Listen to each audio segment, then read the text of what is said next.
it's Lisa.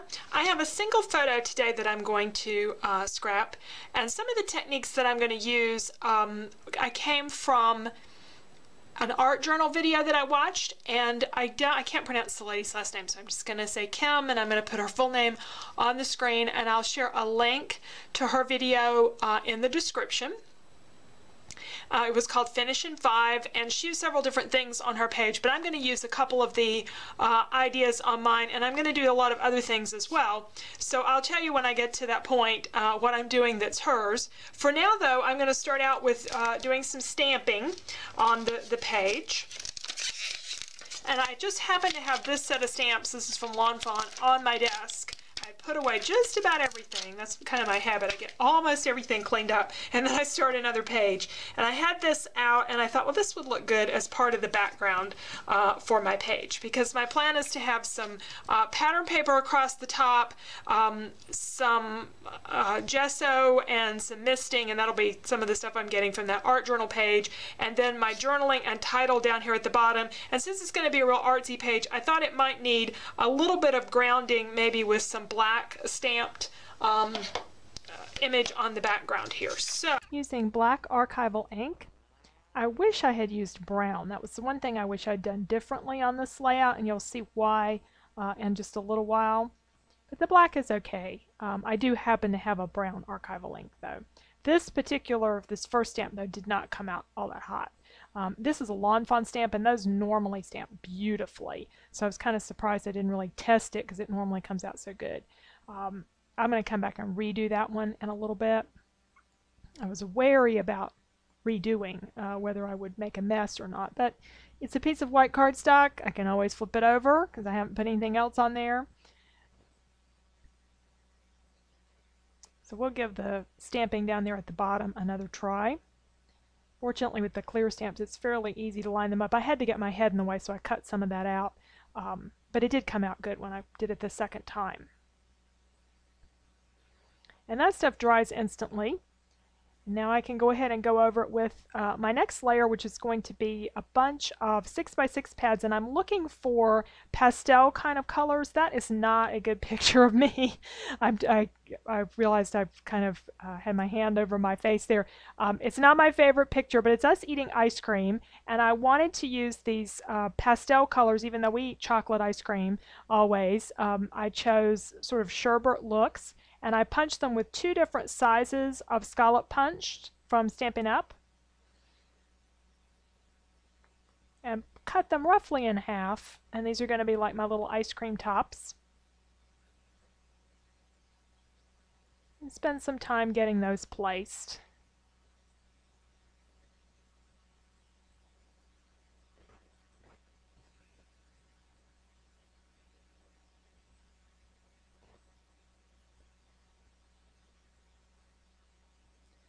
Kind of see how far down they need to come with the picture and everything.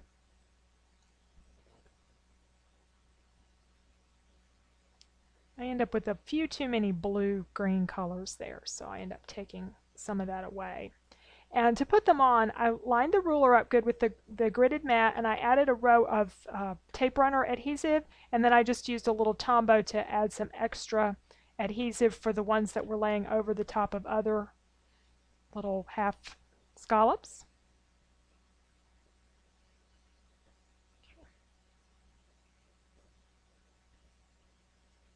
Yeah, there's where one of those aqua ones is going to go away.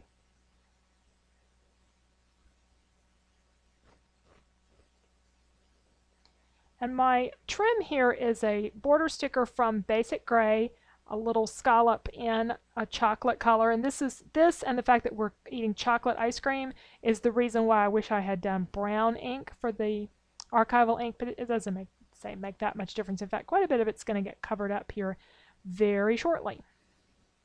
All right, this is the stage where I'm following some of the ideas from Kim's video that she did with an art journal. She used a thick gesso.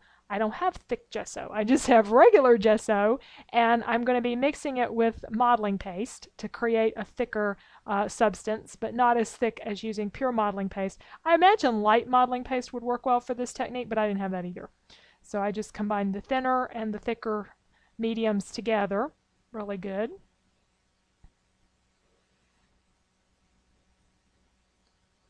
Now this is the point where you're going to start to wonder what I'm thinking, because I'm about to cover up part of my photo.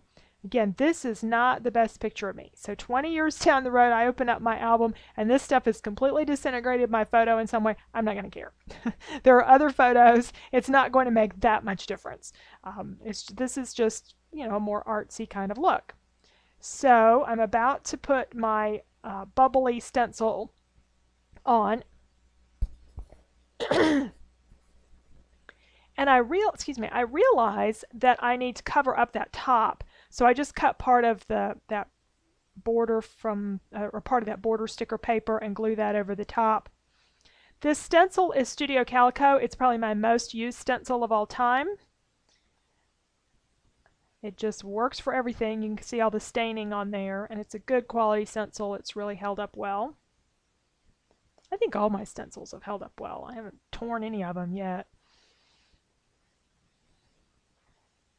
That may be just a matter of time. All right, now we're in there. We've invested, got modeling paste over the picture, and I'm going to do the lower right-hand corner as well. Throw some of this gesso and modeling paste mixture over that also.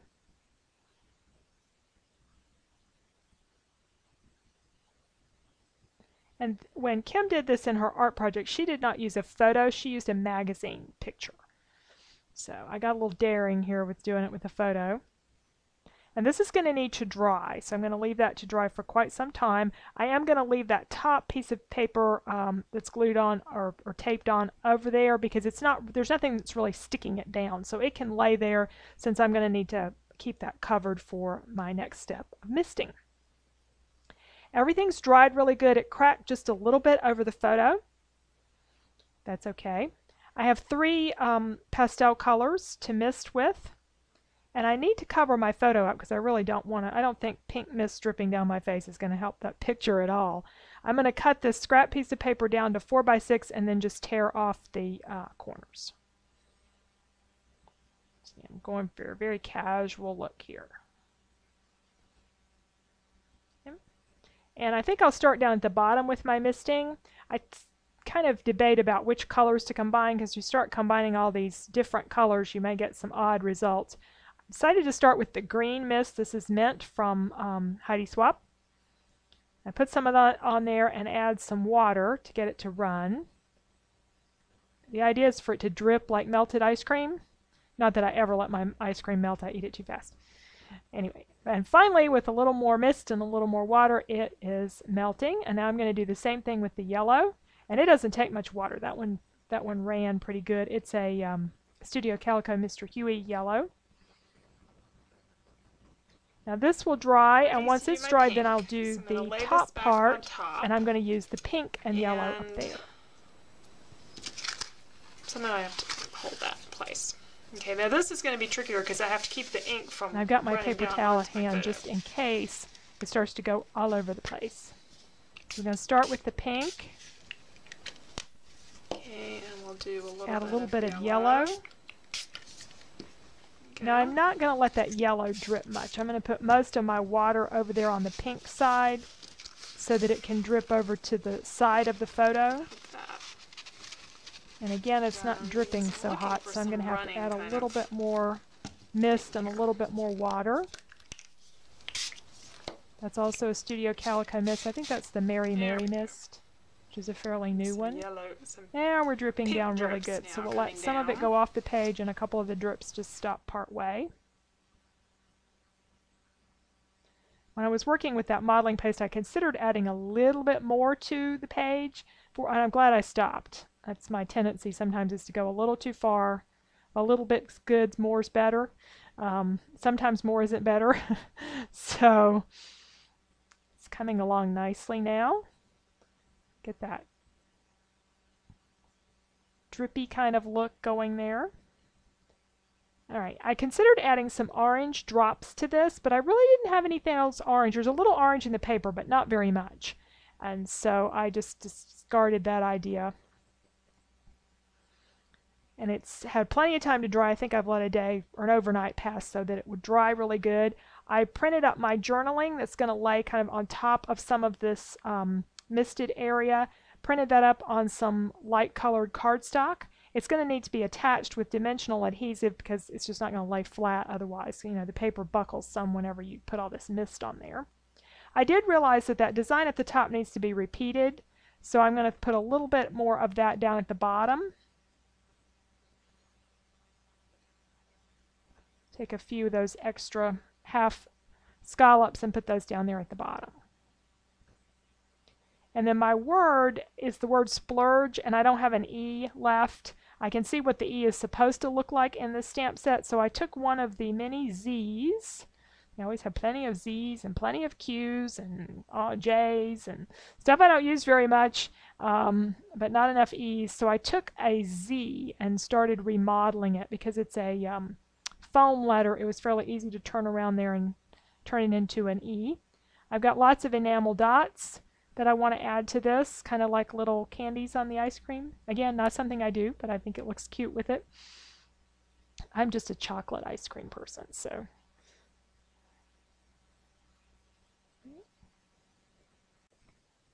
Okay, we have the video all finished here with the border across the top with the half circles using the 2 Stampin' Up! Punches. A little bit of ink there at the top that was there when I started, but it's not really a distraction. I have the gesso mixture and the idea that I got there from Kim's YouTube video, so there'll be a link to that in the description of the video of this video for you to check it out. And see a few close-ups of the page. So thank you so much for watching today. I hope you enjoyed it. This is the last of our videos for the Mystical March series, and so I love to have some feedback whether you like this series or if there are particular things that you'd like to see me do some other videos on. Thank you.